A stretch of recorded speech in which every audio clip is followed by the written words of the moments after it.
Olá! Na apresentação de hoje nós vamos conversar um pouquinho sobre o metabolismo celular e a fotossíntese. Nosso grupo é apresentado por Bruna Tainá, eu, Lucas Fábio e Iglisson Andrei. Espero que vocês gostem e fiquem aí com um pouquinho sobre o que é a fotossíntese. O termo fotossíntese tem como significado síntese pela luz e é um processo realizado pelos planetas para a produção de energia, necessária para sua sobrevivência. Ela pode ser resumida como o processo de transformação de energia luminosa em energia química, certo? Os organismos que realizam esse processo são as plantas, algas e cianobactérias. A energia acumulada nas plantas é também aproveitada pelo homem através da queima de petróleo, da lenha e do carvão.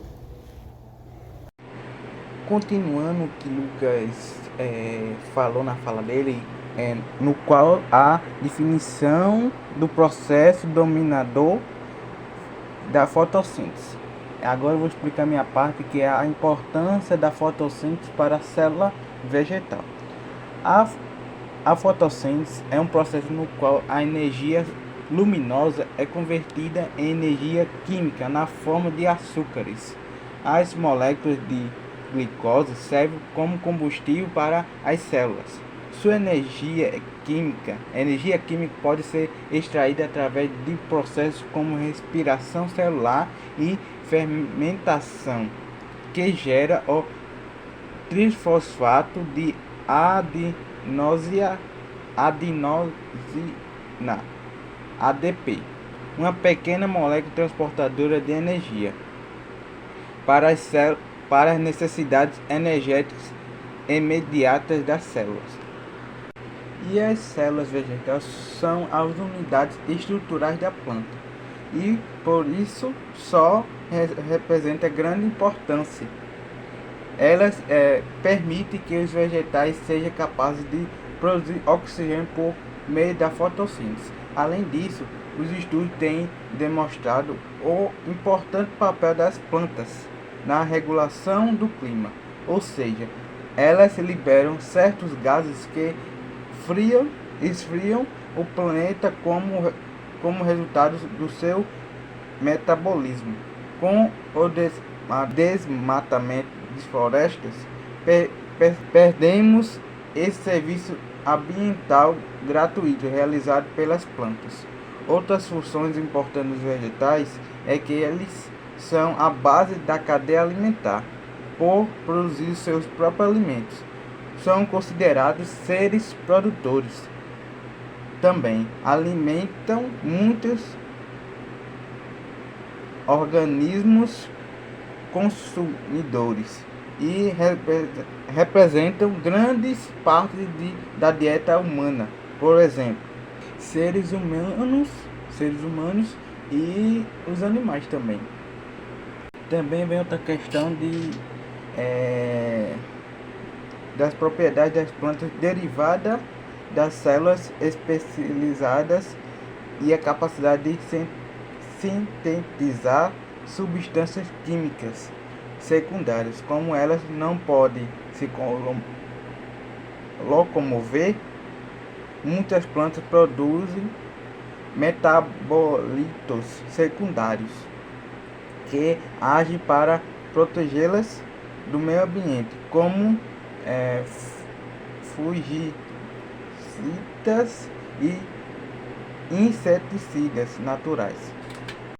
Falando um pouquinho sobre as etapas da fotossíntese, ela é composta por uma série de reações químicas, e essas reações elas vão ser divididas em duas fases, que vai ser a fase clara, ou a fotoquímica, ou a fase escura, que é puramente química. A fase clara ela vai ocorrer durante o dia, pois vai depender da presença de luz para acontecer.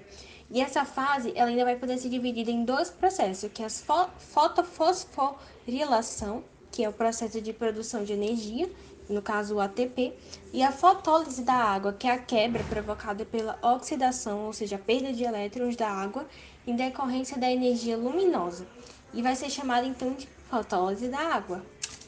Já na fase escura, a segunda etapa da fotossíntese, ela não vai depender de luz para acontecer, sendo composta pelo processo chamado de ciclo das pentoses ou ciclo de Calvin-Benson, que vai consistir basicamente em um conjunto de reações que vai ocorrer de forma cíclica, sendo responsável pela produção de glicídios que vão servir de alimento para o organismo. Esse processo vai realizar a fixação do carbono atmosférico, pois vai utilizar moléculas de gás carbônico, CO2, como fonte de carbono para a produção dos glicídios. Nesse ponto, a gente já entendeu um pouquinho aqui as etapas, o que é a fotossíntese e a sua importância para o meio ambiente.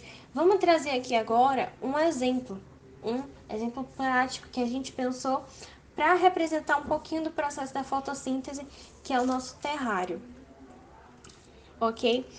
Antes de mostrar o vídeo, eu só queria citar que dentro dos cloroplastos a gente vai ter os pigmentos responsáveis pela cor verde da planta. Então, ela também vai ter uma função primordial de captar a luz solar para produzir essa glicose e oxigênio, obviamente dentro do processo da fotossíntese, e ela acaba estabelecendo um elo na cadeia alimentar. Dito isso, realmente vamos agora para o vídeo. Espero que vocês gostem do nosso terrário. Continuando a nossa apresentação de biologia, nós trouxemos um experimento de um terrário, e nosso terrário é basicamente um mini ecossistema autossustentável, ou seja, ele tem a capacidade de reproduzir como se fosse num ambiente normal, onde não há essa proteção, né, onde não há um fim, por assim dizer, ele vai ter essa capacidade de se autonutrir. Basicamente, ele também realiza a fotossíntese, a gente fecha ele, expõe ele à claridade, rega ele com um pouco de água, e essa planta por si só, ela vai reter essa umidade e vai fazer todo o sistema de uma fotossíntese, assim como as plantas fazem expostas ao meio ambiente. Isso aqui, ele é muito útil para quem gosta de planta e que não sabe cuidar muito bem, tendo em vista que ele é autossustentável, ou seja, a gente não precisa estar regando, cuidando a todo momento. Apenas fazendo a manutenção para que ele sempre continue recebendo a claridade do sol, e isso basicamente é feito garantindo que essas laterais do vidro ou do plástico sempre estejam claras. Concluindo, eu espero que vocês tenham entendido um pouco sobre o processo da fotossíntese e a sua importância no meio ambiente, que tenham entendido o experimento que nós trouxemos utilizando o terrário, e agradecemos que vocês tenham assistido até aqui nosso vídeo.